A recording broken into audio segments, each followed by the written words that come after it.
Hii ni hadithi tamu na ya kusisimua. Mimi langu jina ni Mr. A Romantiki kutoka hapa Simulizi TZ. Jambo la msingi kabisa, usisahau kusubscribe channel yetu ili uweze kuwa wa kwanza kupata simulizi na vipindi vyetu mbalimbali. Basi huu ndio mwanzo wa hadithi hii fupi ya kusisimua, hadithi inayokwenda kwa jina la Usaliti wa Mapenzi ya Dhati. Basi ilikuwa ni siku ya mvua nyingi, majira ya jioni. Watu wengi walikuwa ndani kwa ajili ya usalama. Lakini ilivyokuwa ajabu tena bila kutarajiwa, mrembo wa kuitwa Maimuna akiwa ametokea bustanini, ghafla alikutana na kijana mmoja mwenye mvuto wa hali ya juu, anayewasumbua wasichana wengi ndani ya kijiji chao, alikadhalika mpaka chuoni kwao, kutokana na umaridadi na uhandsome aliobarikiwa na Maulana. Jina lake kijana huyu lilikuwa ni Johnny. Habari yako mrembo, Johnny alisema. Ndipo Maimuna alijibu, nzuri, sijui wewe umeshindaje? Niko salama, ni ajabu majira haya kukuona maeneo haya. Nimetoka kwa anti, hivyo mvua imenikuta nikiwa njiani. Walikuwa wamesimama katika mti mmoja uliokuwa na majani mapana. Vipi chuoni? Kesho utaenda? Ndiyo, nitaenda bila shaka, ingawa nahisi nitachelewa. Oh, okay, basi sawa, Johnny alimalizia huku akionyesha ishara ya kukubali. Ila Johnny, nini umeanza? Maimuna alidakia baada ya Johnny kuonekana kama akiwa anawaza kitu. Nimeanza nini Maimuna? Nimeanza nini? Mimi wimbo wangu ni ule ule kwako, kwa maana wewe ndiye msichana niliyovutiwa na wewe. Ni wasichana na ni watu wengi wanaotamani kuwa na mimi, lakini wacha nikwambie ukweli, wewe hakika umenivutia. Yaani mimi kwako sijiwezi. Hakika ninakupenda, tena ninakupenda kutoka moyoni. Natamani uingie ndani ya moyo wangu, yaani ndani ya wangu mtima, ili uone jinsi gani ninavyokupenda na kukuthamini. Tafadhali, naomba unipe nafasi, tena unipe nafasi hata ya tambarara deki, ili nami nipate kuhifadhiwa ndani ya wako mtima. Ninakupenda. Hapana, si rahisi hivyo Johnny. Kwa nini? Sijui nikwambiaje, ila sina imani na wewe. Kwa nini? Ninachokihisi una mahusiano na rafiki yangu Sesi. Aisee Maimuna. Ndiyo, hapana, na kuhakikishia, ila katika yote naomba nikupatie nafasi ya kuweza kufikiria hilo. Basi sawa. Kumbe walikuwa wanasoma chuo kimoja. Kesho yake chuoni, Maimuna na Sesi walikuwa wakiongea na kupeana taarifa ya mambo mbalimbali waliyofanya katika wikendi yao. Maimuna alijaribu kumwambia Sesi juu ya lile swala aliloambiwa na Johnny, ya kwamba anampenda, lakini ikionyesha Maimuna naye anampenda sana Johnny, ila Sesi alisisitiza kuwa hana mahusiano yoyote na Johnny. Lakini kumbe ndani ya nyuma ya panzia walikuwa ni wapenzi, yani Sesi na Johnny, tena wapenzi wa kisirisiri. Sesi alionekana kuumia kidogo, ingawa aliamua kutulia na kufanya kama hakuna kitu kinachoendelea. Maimuna alipokutana na Johnny alimkubalia na kumweleza ya kwamba nimekukubali baada ya rafiki yangu kunithibitishia ya kwamba hamna mahusiano, ila siwezi kukukabidhi moyo wangu moja kwa moja.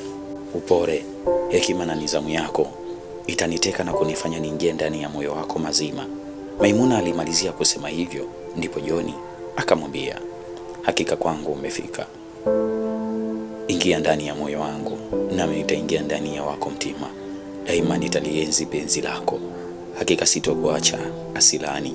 Johnny alimkumbatia, kisha wakaanza safari mpya ya mapenzi. Mapenzi yao yalijengwa kwa furaha na amani. Basi walizidi kuwa karibu zaidi na zaidi. Basi siku moja Maimuna alikuwa amepanga ahadi ya kukutana na John. Basi Maimuna alijiandaa baada ya kurudi nyumbani na kisha kwenda kwa John, lakini alipofika hakuamini alichokikuta, kwani alipofika tu kwa nje alikutana na sendro za rafiki yake Sesi. Hakuamini, alihisi huenda yupo kwenye ndoto. Basi aliumia sana baada ya kuona John amesimama na Sesi tena kwa karibu, tena wakiwa chumbani kwa mahaba mazito. Hakika Maimuna aliumia sana. Basi Maimuna hakuamini kile alichokiona. Alihisi yupo kwenye ndoto. Alitamani iwe ndoto, kwani moyo wake ulienda mbio sana baada ya kushuhudia kwa macho yake kumwona John na Sesi wakiwa wamesimama katika muonekano wa watu wanaopendana na wakiwa katika mahaba mazito, tena kwa mahaba, kitu kilichomuumiza sana. Lakini John alihisi kitu kama kimedondoka na alitoka nje haraka, akamkuta Maimuna amedondoka.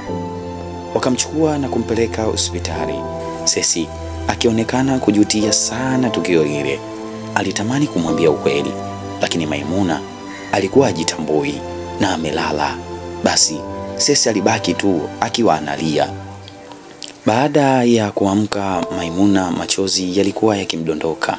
Basi baada ya masiku kadhaa baada ya muda Maimuna aliamka. Machozi yalikuwa yakimdondoka muda wote, huku akimwambia Sesi, "Sitaki kukuona. Sitaki, nimesema sitaki kukuona."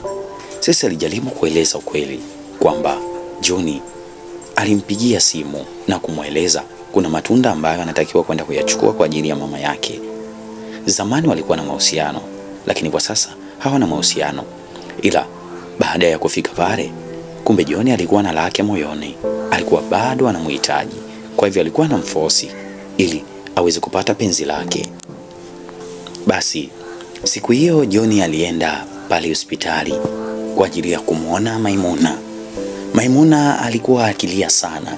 John alijaribu kumbembeleza na kumwomba msamaha, lakini Maimuna alisisitiza ya kwamba hataki kumwona John. Basi John ndipo alipoondoka. Baada ya masiku kadhaa, Maimuna aliruhusiwa kurudi nyumbani, ndipo akaanza kwenda chuo. Wakiwa chuo, Maimuna hakutamani tena kuonana na John. Yaani, nyinyi wanaume hakika ni wale wale.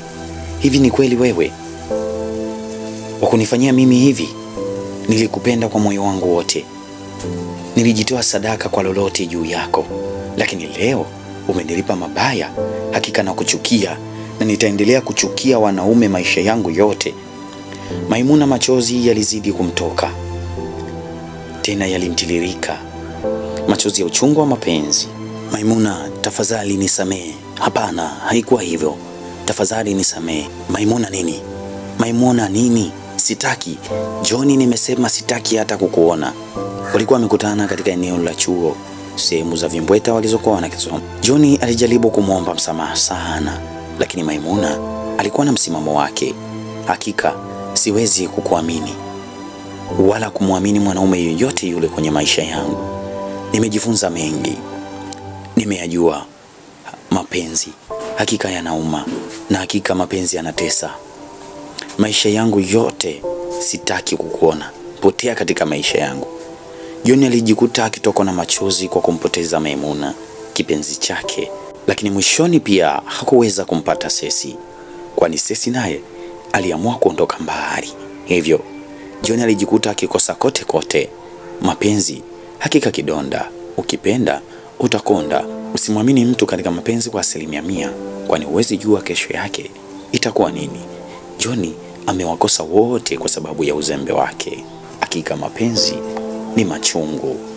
Hii ni hadithi fupi kutoka hapa Simulizi TZ. Mimi langu jina ni Mr. A Romantic kutoka hapa Simulizi TZ. Jambo la msingi, usisahau kusubscribe channel yetu ili uweze kuwa wa kwanza kupata simulizi na vipindi vyetu mbalimbali. Asante na kwaheri.